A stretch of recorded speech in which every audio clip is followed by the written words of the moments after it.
جب ہمارے فرشتے لوط کے پاس آئے تو وہ ان کے آنے سے غمناک اور تنگ دل ہوئے اور کہنے لگے کہ آج کا دن بڑی مشکل کا دن ہے۔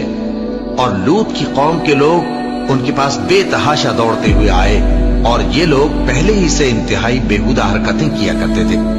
لوط نے کہا کہ اے بھائیو، یہ جو میری قوم کی لڑکیاں ہیں یہ تمہارے لیے جائز اور پاک ہیں، تو اللہ سے ڈرو اور میرے مہمانوں کے بارے میں مجھے بے آبرو نہ کرو۔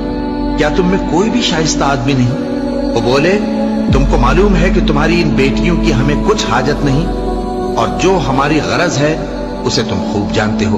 لوط نے کہا، اے کاش مجھ میں تمہارے مقابلے کی طاقت ہوتی، یا میں کسی مضبوط قلعے میں پناہ لے لیتا۔